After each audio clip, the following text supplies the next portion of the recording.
Assalamualaikum warahmatullahi wabarakatuh. Saya Lita Verina Irsanita dari kelas C6 Manajemen dengan NPM 101201669. Pada video kali ini saya ingin memaparkan pemahaman saya mengenai materi Ma'rifatur Rasul.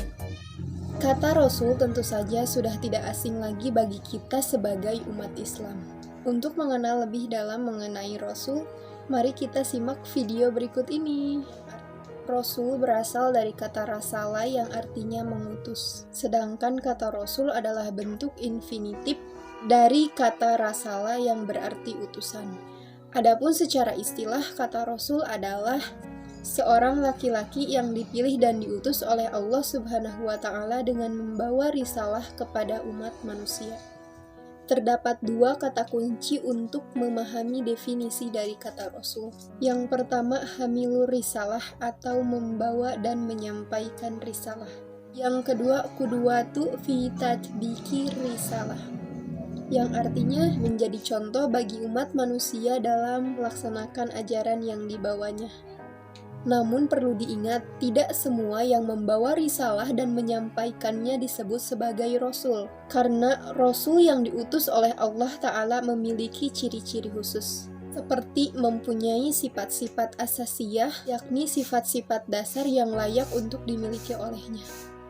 Yang kedua, memiliki mukjizat atau keistimewaan agar mereka dapat meyakinkan para pengikut mereka.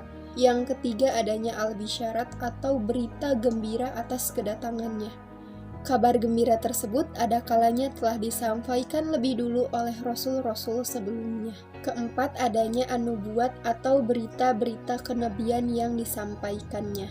Yang kelima, ada as-samarot atau hasil dari dakwah yang dilakukannya, dan di antara hasil dakwah Rasulullah SAW adalah munculnya generasi unggul dari sisi keimanan, ilmu, dan amal, sehingga mampu berkuasa di bumi ini dan menyebarkan Islam di seluruh dunia. Lantas sifat-sifat apa saja yang dimiliki oleh seorang Rasulullah SAW? Yang pertama, al-basyariyatul kamilah atau manusia yang sesungguhnya. Yang kedua, al-ismah atau terpelihara dari kesalahan dan dosa. Layaknya manusia seperti kita, beliau tentu saja pernah melakukan kesalahan dan dosa. Namun kesalahan dan dosa tersebut tidak akan selalu dilakukan oleh beliau karena Allah Subhanahu wa Ta'ala senantiasa menjaganya dari berbuat salah dan dosa. Ketiga, memiliki sifat sidik atau jujur. Keempat, beliau memiliki sifat fatonah. Yang kelima, memiliki sifat al-amanah atau dapat dipercaya. Dan yang keenam, mempunyai sifat tabligh atau menyampaikan risalah. Dan yang ketujuh, al-iltizamul kamil atau memiliki komitmen yang sempurna terhadap kebenaran. Selanjutnya, hajatul insan ila rasul, kebutuhan-kebutuhan manusia kepada Rasul. Sebagai insan atau manusia, ia telah disebutkan dalam Al-Quran sebanyak 73 kali dalam 43 surat. Kata al-insan dapat menunjukkan pada proses kejadian manusia, baik diciptakannya Adam maupun proses manusia yang bertahap secara dinamis dan sempurna di dalam rahim. Kata al-insan tidak hanya merujuk pada dimensi mental, tetapi juga pada dimensi fisik. Maka kata al-insan mengandung dua unsur, yakni dimensi tubuh beserta unsur-unsur yang ada di dalamnya, serta dimensi spiritual, yakni ketika roh ditiupkan ke dalam tubuh manusia. Kedua dimensi tersebut telah mengantarkan manusia menjadi makhluk yang sangat dinamis, sehingga mampu menyandang predikat sebagai khalifah di muka bumi ini. Karena itu, manusia diberi akal oleh Allah Subhanahu wa Ta'ala agar ia dapat mengembangkan seluruh potensi yang dimilikinya secara optimal.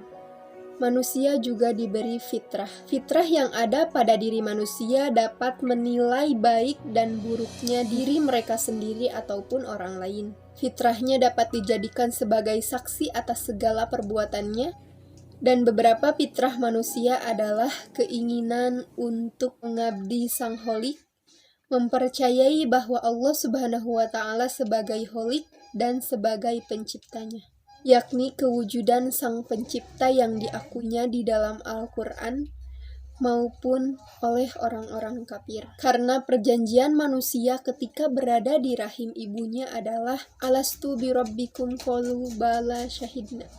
Yang kedua, ibadatul khaliq.